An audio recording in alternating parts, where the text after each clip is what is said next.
Elite has struggled in 2022. Elite Esports had no players in the FNCS Invitational. One of the premier organizations in North America was not in attendance for the biggest LAN since World Cup. Elite has made a plethora of roster improvements since then, citing FNCS winner Bolts, who is from Los Angeles, California, and was the last ever FNCS winner on the North American West region. Bolts is a decorated player who has over 60,000 in earnings, Olympic silver medalist, and winner of DreamHack at LAN. Bolts is an extremely good fragger who has mechanics like no other.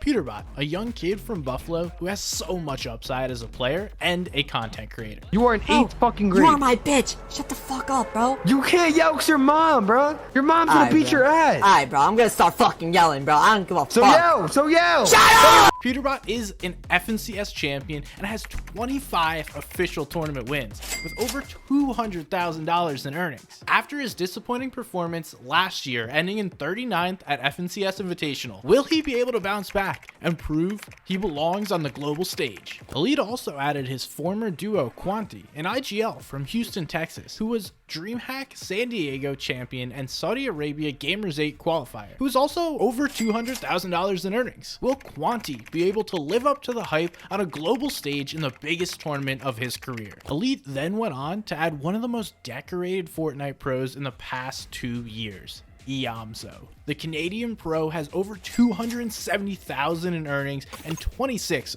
official tournament wins. The kid is flat out magic when it comes to getting a ton of kills. Finishing off the huge improvements to the roster, they had one of the flashiest players in North America, Polarized. Polarized is from New Jersey and has over $50,000 in earnings and over 9 official tournament wins. Polarized is playing with Scented, who placed top 3 at the FNCS Invitational. Can they find the same results? Elite went from having no players in the 2022 FNCS Invitational to having a total of 6 players competing, which is 3rd out of every organization worldwide. Elite has built what seems to be a powerhouse in North America, competing among other major organizations, which include Dignitas, GXR, and Falcon Esports.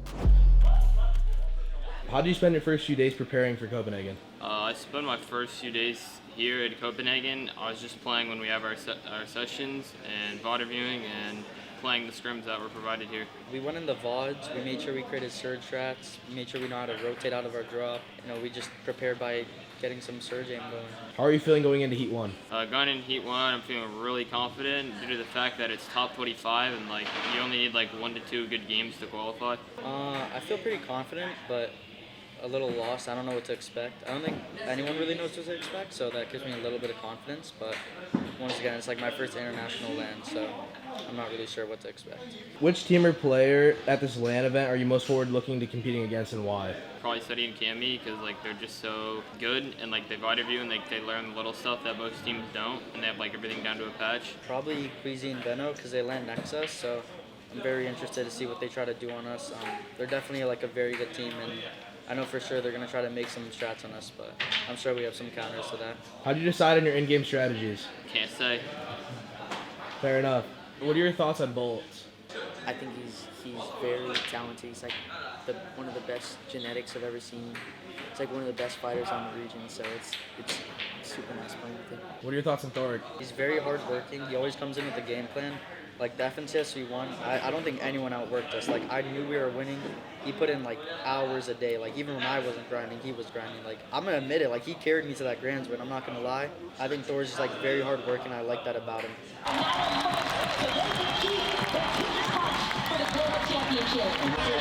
This is just one group of so many superstars you're gonna see all year long. Themselves here at the global stage.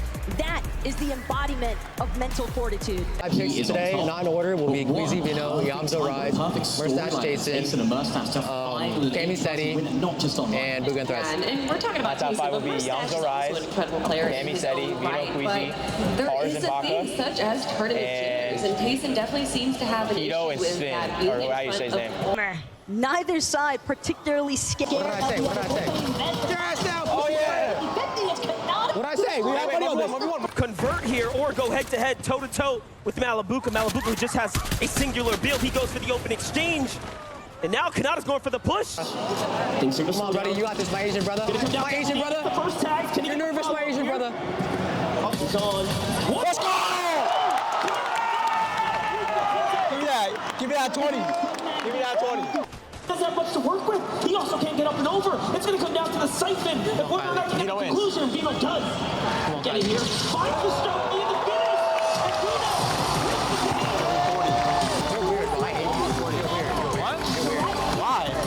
A look at our standings. Now, please remember, we have another 4 games to go, but right now, as it stands, Queasy and Veno, after that victory royale and the 7 eliminations, they hold down that #1 spot. Amy really looking to play upset here. Seti quite doesn't land. Yeah. Oh my God. Kid missed. I mean, it's over. It's like insta. Oh my God. The second that kid missed the window, it's literally over. Oh. Wait. To build as Datus now looking for a little bit of a wraparound just outside of this barn. Datus getting some nice shots. Seti will go down. Now it's just a 1v1 between Cammy and Datus. This right hand peek. Yeah. Wow. I mean, if he lost that, But get him. Yamzo, he's doing a great job so far. Continuing by time. Only 1 build left though. This next moment has to be his best. Blixie doesn't see it coming as Acorn finds the elimination he needs. Just enough builds to keep going up. Absolutely clean elimination there. Shari now looking for it. They have 9 eliminations. Acorn goes all the way up. Needs to come on down. Knows where his opponent is, and he's looking for him. But the zone is ticking, gets right into it. He knows he's got a couple opportunities here. It's all or nothing now. 1 shot will be it, but no, it won't be enough. High ground, high ground. I mean, oh no. I think I'm on my own. Solo, this is looking like Acorn and Cold's game for the taking. And Acorn's doing an excellent job pressuring with the breach of shotgun, making sure no one's got a chance to breathe, but Larpax is still going. He's found 2. That's 11 eliminations for Larpax on the low. But NA takes the game. Acorn and Cole, the shrug. Seti up so right now with the rocket rev. Who he comes crashing down on is another story to be decided because Yamzo and Rise, they're under fire right now. Yamzo's gonna drop all the way to the water. Realizes, tries to escape, but not able to. Duo break double digits, and they just went on and did it, Vivid. But on the high ground, it's Yamzo and Rise that are trying to take this last and final game of the day. A few teams actually that are stuck down low still need this shot to try to qualify. Misha and Teen is one of them. Julex and Chicho, they probably already got their spot, but Threats does it yet again. Another elimination, trying to go ahead and keep him and Booga's dream alive. But for Threats, he didn't find any sort of white heels, which he needed. Granted, it might not be necessary. Almost found the closing shot there onto Rise, but with the Yamzo there to back him up, it's no problem whatsoever. I'm between the Danger duo, and what a day it's been for the 2 of you. A spot in Sunday's grand final was inevitable, but how did you ramp things up for the victory royale at the end of today? It was a rough first few games. We had 2 0-pointers back-to-back, so said we wouldn't last, and I think 3 headshot snipes this game, so it set us up in the beginning of the game and got the win. What's it been like getting to compete with so many people here? It's been awesome. It's my first LAN, and I'm just excited to be here. It's your first LAN. That's incredible because you're taking to it like a duck to water. How are you finding the pressure of being on LAN? Is it affecting the comms in any way? I think the first game we were a little nervous, of course, both our first LANs, but after game 1, it went away, and it feels good to be playing an international stage, so. Do you think you could get used to being on LAN? Do you feel like this is your favorite place to be now? Yeah, I just have to get used to it, and once you get used to it, it's kind of easy. You make it look easy, I'm not gonna lie, but I know it's definitely not. Yamzo, Rise, congratulations. We'll see you on Sunday, and we'll see the guys on the desk right now, I think. So how confident were you going that last game that you won?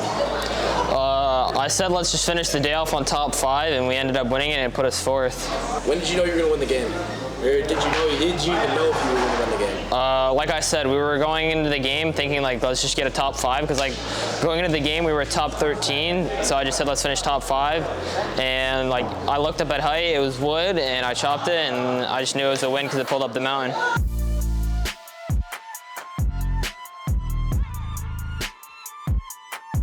How do you feel going into Heat 2 after watching Heat 1? Not gonna lie, look easy as fuck. What are some hobbies and interests you guys have outside of Fortnite? I would say like watching sports. Usually watch NFL, baseball. Playing basketball? Yeah, Ask a question again, give me a basketball, I'm gonna shoot, okay? What, dude? All right. What are some hobbies or interests you have outside of Fortnite? Basketball.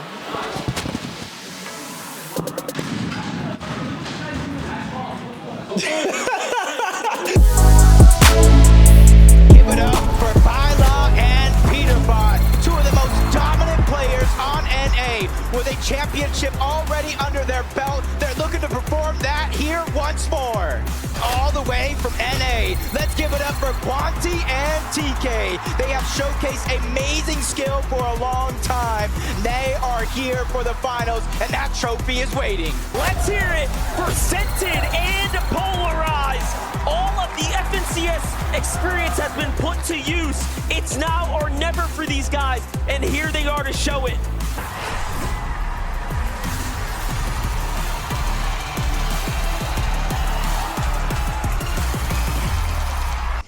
Moving.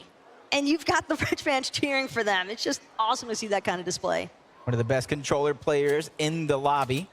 Polarized teamed up with Scented over on the other side. They're taking the split that in day one belonged to another team. It's probably part of their strategy. Use this to try to qualify. We'll figure it out later, because that's the biggest things. At this stage in the game, there's no reason to save all your secrets for that championship Sunday, because you have to be able to make... Rift Island can definitely be a location where we'd expect those battles to come, but even all throughout day one, we hardly saw any sort of contestation over this Rift Island.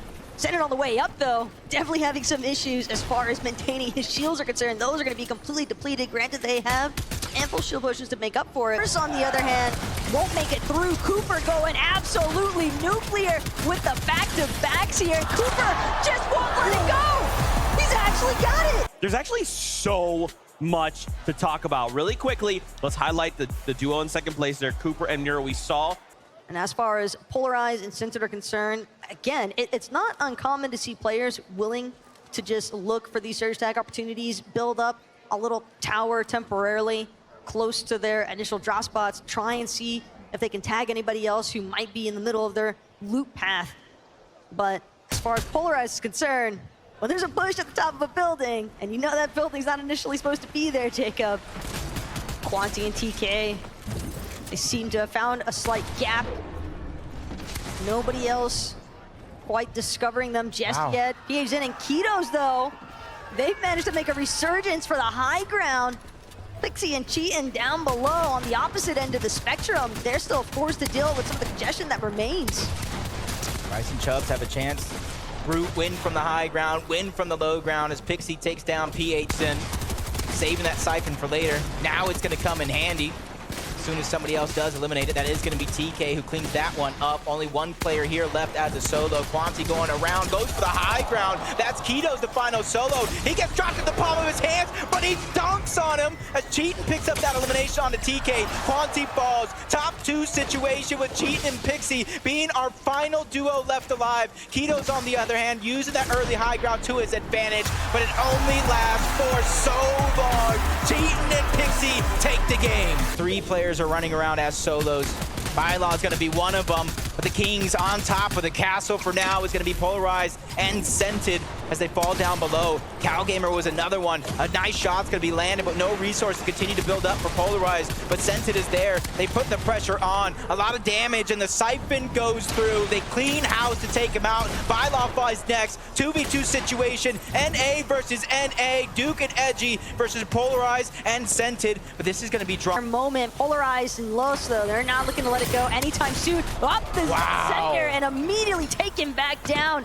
Edgy stood no hope here. Now it's Duke left in a solo clutch situation.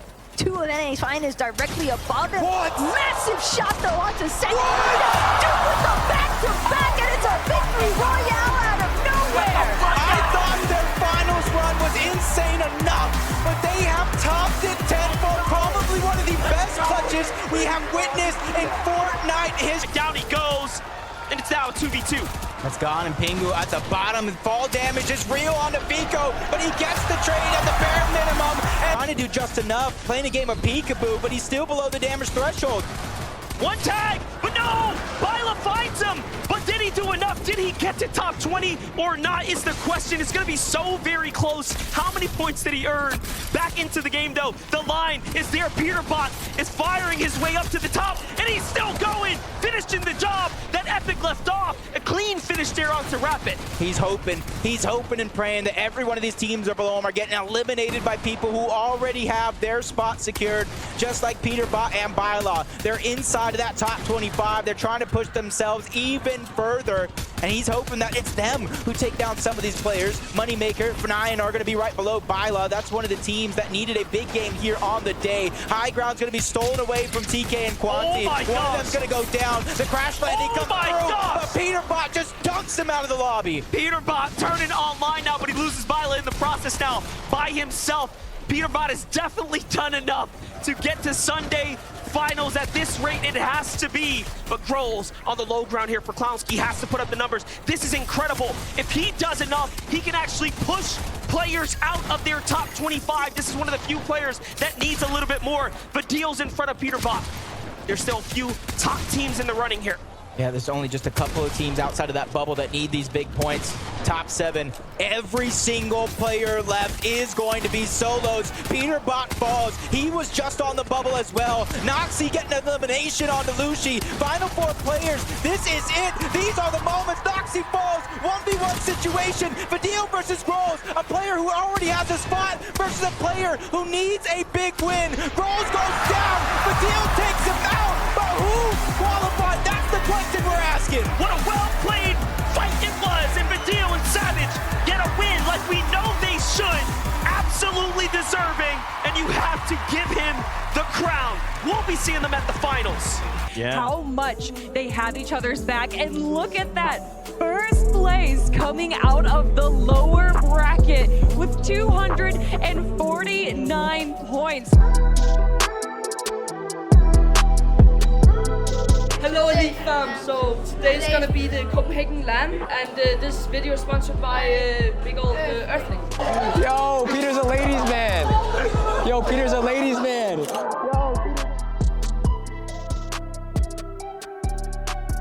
It comes down to the strategies that they implement, right? We saw them, they were playing around the caches, right? Making sure they got some of those slurp juices throughout the majors.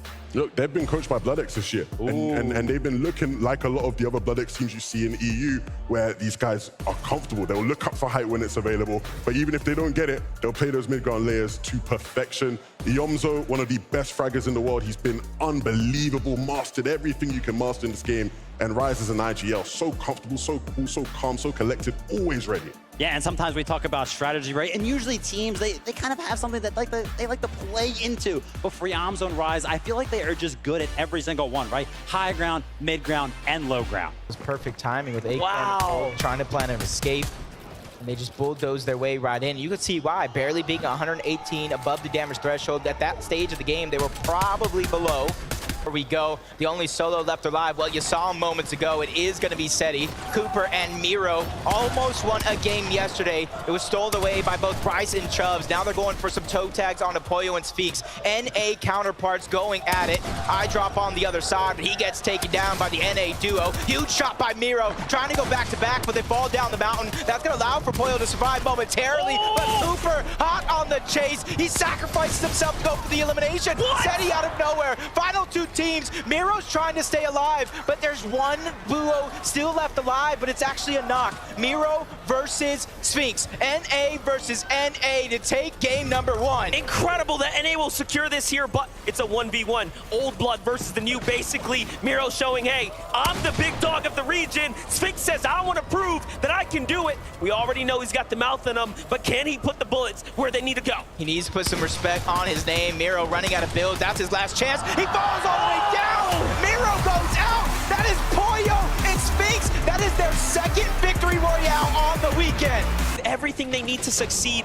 That is what you want after you survive a drop, but let's look at Peterbot. Peterbot forced to play by himself. He's known for what he can do as a solo. He's one of the most capable players on NA, especially when it comes down to fighting He needs some different page, also a solo, but less heals, less materials to work with. Peterbot is continuously on the hunt and finds a monster of a shot onto Acorn. Even though he's not going to get the spoils of all that what he's done, at least there's another heavy hitter out. But Gold wasn't happy with that. He tries to hunt him down. Peterbot is on a slither of HP, barely anything. The Siphon finally comes through, and now he's in a well-fighting position. Meanwhile, Malibuca still doing it. This is the game of solos right now. All those players above him fight it out for him to try to survive, but Cooper and Nero are ready to end that run. They get into the box, and they send Malibuca back down to the lobby. Cheating and Pixie have the high ground. It's a 2v2v2 now. Things will start to settle, but our solos have gone incredibly far. Miro, Cooper, try to do it again here, looking to make the redemption run. They got a hurt team in front of them. Off to the side they go. These are points that need to be earned. Cooper is earning his strike, but Miro is here to back him up. He holds it down. The Siphon comes in now. This is it. This is a 2v1 situation. Pixie and Cheatin, they're trying to go ahead and go against him. That's Chari there as well. An all-solo endgame. Cheatin trying to join Polo and Sphinx as a team with multiple wins this weekend. Back-to-back shots. He's already been able to get one. Miro out for redemption in that last game, but he has no materials. Zone is taking him out until the final shot is in. There it goes. Pixie and Cheatin. Starting to run thin on material. Plenty of teams down low. He's got to get out. That's Duke. He takes down, so fragmenting a team there while Iamzo finds Edgy. High ground, unsure. Cooper by himself now as Miro's fallen to the hands of Vico.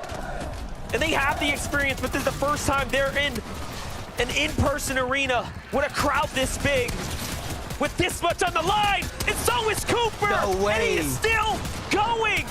This could be the miracle run for Cooper. For both Pixie and Cheatin to try to pick up the points. A 2v1 situation. They got their 7 eliminations, and it's Carmi who's already outside of the zone, and he doesn't even survive a chance to fight the 1v2. Pixie and Cheatin take their 3rd victory royale of the weekend. He managed to stay alive there, and Cooper sacrificed himself, but it wasn't enough. Meanwhile, Seti, Cammy versus Queasy Vino on the high ground. Seti's already done enough to take one down, but Cammy's hurt too. Vino's hurt too. It's a back and forth. We may not think there's a rivalry here, but there sure is bad blood. Seti on fire, still going, but Cammy has something to say about it. Vino shuts that down. Cammy, though, finally gonna get put into the dirt, though not by who we were suspecting. It's Bryce and it's Chubbs controlling the high ground now. Vino doing what he can from below. Cole still trying to hang on, but it's going to be Bryce, it's going to be Chubbs as they take another victory royale of the weekend. Threats hiding just above the water's edge. Recognizes players in the water, and he strikes and he finds it. That's going to be Polarized Run come to an end. Threats on the other hand. Make a big decision, find Shalom. This is Asia, but no! Clap from behind. Threats does not let the beat drop at all. And up he goes, and now he knows it's his chance here, but no, he falls too, and Chico takes it all away. A massive hit there at the very end. Trulix and Chicho needed the points, but right now what I need, Monster, is to hear from these two. In 2022, Elite Esports faced numerous challenges and setbacks, including their absence from the 2022 FNCS Invitational. However, their journey throughout the year was a remarkable example of resilience and transformation on the global stage. Elite emerged as a frontrunner with the highest number of players competing for the trophy at the FNCS Global Championship, showcasing their commitment to excellence. As we look towards the future, Elite Esports is more determined than ever to uphold their values and continue building a strong, family-oriented atmosphere within their community. Together with their loyal supporters, they are ready to chase championships and solidify their place among the elite in the competitive world of Fortnite.